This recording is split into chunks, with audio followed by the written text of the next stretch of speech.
喺馬尼拉呢個本來只係一個平凡嘅星期一朝早，21名嚟自香港嘅遊客正喺歷史悠久嘅聖地牙哥堡登上康泰旅行社嘅旅遊巴，就好似佢哋菲律賓之旅嘅每一日咁，行程已經定好晒，行李亦都收拾好，正準備搭夜班機返香港。佢哋萬萬估唔到，喺呢一刻，一連串嘅事件已經悄然啟動，最終演變成現代史上其中一場最令人心碎、全程現場直播嘅慘劇。喺聖地牙哥堡嘅旅遊巴外面，一名着住警服嘅男子行咗埋去。喺馬尼拉，遊客對於武裝保安已經司空見慣，但係今次唔同。呢個男人手持 M16 自動步槍，而佢即將會引發一場令到菲律賓、香港同中國之間關係陷入多年冰封嘅外交風暴。港康泰旅行社喺菲律賓馬尼拉被槍手挾持，以流血結束。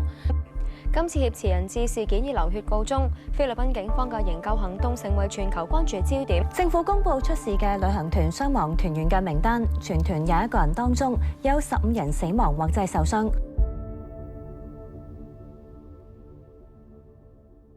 呢個男人要求搭順風車，司機盧邦覺得有啲唔妥，禮貌咁拒絕咗，但係一切已經太遲。呢一名武裝男子突然間命令所有乘客聽從指示，並宣布佢哋成為咗人質。上車嘅男人叫做門多薩。當車門喺佢身後鎖上嘅時候，車上25個人已經完全同外界隔絕。門多薩唔係一般嘅恐怖分子，佢現年55歲，曾經係一名高級督察，仲曾經獲得過全國10大傑出警察嘅殊榮。但係今日佢唔係嚟保護市民，佢因為涉嫌勒索而被開除，被沒收警徽，連退休金都冇埋。喺佢眼中，自己係腐敗官僚體系下嘅受害者。佢深信呢個制度摧毀咗佢嘅人生。遊客起初好混亂，有人以為係安全演習或者當地人玩惡作劇。但係當門多薩宣布佢哋成為人質並沒收手機嘅時候，恐懼開始蔓延。而家佢哋唯有保持冷靜，寄望外邊嘅當局知道自己做緊乜。因為如果當局處理不當，最壞嘅情況就會發生。一個走投無路、全副武裝嘅男人同幾個無辜家庭一齊困喺呢個鋼鐵牢籠入邊。門多薩命令遊客拉埋窗簾，叫司機將車駛去麗薩公園嘅基利諾大看台。朝早10點，旅遊巴停喺大看台前面，嗰度通常係舉行總統就職典禮嘅地方。門多薩將司機用手扣喺方向盤上面，確保佢唔會逃走。佢喺擋風玻璃上面貼上一張手寫紙條，寫住用一個大錯去糾正一個錯誤嘅決定。喺旅遊巴外面，馬尼拉警方開始封鎖現場。談判專家耶拉夫同埋薩爾亞多負責勸降。門多薩只有一個要求，恢復佢嘅警察職務。佢自稱無辜，話申訴專員公署一直冇理佢。佢同談判專家講，如果還返個警徽俾我會自願戴上手銬自首。現場氣氛雖然緊張，但係初期睇落都仲算穩定。門多薩出奇地配合，佢先後釋放咗9名人質。佢甚至要求警方提供食物俾剩低嘅人質。有一刻，大家嘅情緒稍為放鬆咗。談判專家以為門多薩只係想要個平台去洗脫罪名，只要佢覺得有人聽佢講嘢，最終就會投降。但係呢個朝早只係噩夢嘅開始。隨住時間流逝，全世界都開始關注呢件事。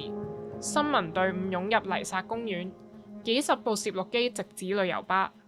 呢場挾持事件而家正喺菲律賓同香港實時直播。更加重要嘅係，旅遊巴入邊有電視，令到門多薩可以實時睇到警方嘅每一個動作。佢完全知道外面發生緊啲乜嘢。喺混亂之中，門多薩同樣係警察嘅細佬格雷哥利奧趕到現場。佢起初係想幫手，但係警方喺佢身上發現咗一支藏匿嘅手槍，於是喺旅遊巴前面當眾解除咗佢嘅武器。隨後，一封嚟自申訴專員公署嘅信件送到現場。成個下晝，談判專家嘗試用佢哋會重新審視案件嘅承諾去安撫門多薩，但係佢哋遞交嘅信件只係官僚式嘅廢話，冇提到復職，只係話會重新評估佢被開除嘅決定。門多薩睇到之後，覺得自己完全被拋棄，高層似乎根本唔明白事情嘅嚴重性。門多薩覺得呢封信係一種侮辱。旅遊巴入邊嘅氣氛變得更加陰沉，太陽開始落山，現場落起傾盆大雨。當耶拉夫同門多薩嘅談判接近尾聲嘅時候，門多薩問咗一個令人不寒而慄嘅問題：佢哋還返支槍俾我細佬未？耶夫拉為咗維持和平，答咗聲係還咗。但係呢個係大話，格雷戈里奧揭穿咗真相，支槍仲喺警方手上。呢場背叛徹底激怒咗門多薩，佢對昔日同僚嘅信任瞬間瓦解。喺現場，警方開始以非法攜帶武器、串謀同干擾談判等罪名拘捕格雷戈里奧。傳媒嘅鏡頭全部對準咗呢場爭執，警察將格雷戈里奧撳喺地下，喺佢家人嘅驚叫聲中強行戴上手銬。喺旅遊巴入邊，門多薩透過電視直播睇到晒成個暴力拘捕嘅過程，佢嘅精神防線瞬間崩潰，佢眼睜睜咁樣睇住自己嘅屋企人俾嗰個佢曾經效力嘅制度暴力對待，佢開咗一槍警告，並且發出最後通牒：如果你哋唔放佢，我會殺晒所有人質。佢嘅心理壓力已經到咗極限，而警方正將佢推落懸崖，場面完全失控。門多薩開始開槍，槍聲響徹黎薩公園。原本被扣起方向盤嘅菲律賓司機成功掙脫，佢強行打開窗口逃車，驚恐萬分咁樣跑向警方嘅封鎖線。佢對住警察大嗌：所有人都死晒啦！佢射殺晒所有人。雖然呢個只係因為極度恐慌而產生嘅假消息，但係對於地面指揮官嚟講，呢個係引發行動嘅開始。喺幕後，馬尼拉警察嘅 SWAT team 一直喺度進行演習，用類似嘅巴士做道具去練習營救。與此同時，精銳嘅特別行動部隊 SAF 到達現場，喺大看台嘅周圍部署狙擊手。警方正準備進行最危險嘅行動，但係令人驚訝嘅係，現場指揮官馬格提貝跳過咗精銳嘅特別行動部隊 SAF， 而係命令裝備不足嘅馬尼拉 SWAT team 去執行任務。佢哋冇爆破彈，亦都冇專業嘅裝備，就咁樣一組只係配備住手槍同埋鐵錘嘅警員包圍咗架旅遊巴。警員喺大雨中推進，佢哋嘗試擊碎窗口，但係佢哋只係用普通嘅大鐵錘去對付強化安全玻璃。呢種玻璃係專門設計嚟承受強力撞擊而唔會粉碎嘅。鐵錘一次又一次被彈開，呢個戰術失誤令人震驚。佢哋完全冇辦法突破自己圍住嘅目標。佢哋嘗試用繩綁住警車去拉開車門，但繩索斷咗。成個鐘頭，全世界都透過電視直播去睇住呢支所謂嘅特警隊冇辦法進入一架停低咗嘅旅遊巴。8點16分，警員爬上咗旅遊巴後方，成功咁樣打開咗太平門。但門多薩一早已經喺度等緊。當一名警員踏入旅遊巴，門多薩即刻開火。佢對住警員連開4槍，子彈擊中防彈盾，警員被迫即時撤退，行動陷入僵局。呢一刻係純粹嘅戰術癱瘓，最終警方先至准許特別行動部隊 SAF 接手。佢哋有一個新方案，將門多薩逼向車頭。SAF 向巴士投擲催淚彈，喺巴士入邊，人質被困喺煙霧、黑暗同流彈交織嘅窒息噩夢之中。門多薩被煙燻到眼都開唔到，行咗去車頭呼吸。分佈喺大看台嘅狙擊手終於捕捉到門多薩嘅身影。喺夜晚8點41分，狙擊手一槍射中咗門多薩嘅頭部，將佢當場擊斃。呢場11個小時嘅挾持事件終於結束。警察慢慢咁樣爬入滿布彈孔嘅車廂入邊，但隨之而嚟嘅唔係解脫，而係恐懼。旅遊巴入邊血跡斑斑，景象猶如末日。8名香港旅客罹難，另外7人受重傷。生還者被抬上擔架，驚魂未定咁樣流淚。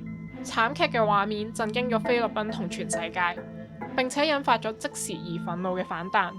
喺香港，憤怒情緒高漲，成千上萬嘅市民上街遊行，要求公義同交代。血案發生幾日後，香港宣布對菲律賓發出黑色外遊警示，令到兩地旅遊關係斷絕多年。但影響局勢嘅仲有更深層次嘅政治因素。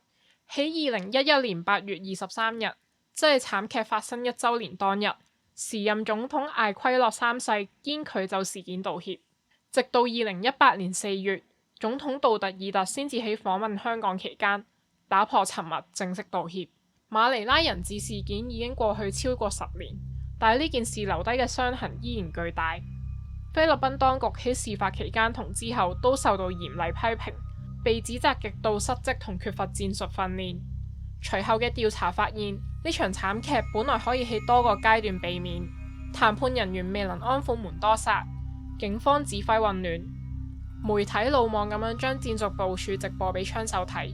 經過多年嘅時間同政府領導層嘅更替，菲律賓政府最終正式向受害者家屬致歉，但受害者家屬所付出嘅代價實在太沉重，部分生還者嘅創傷從未完全治癒，信任亦都永久破碎。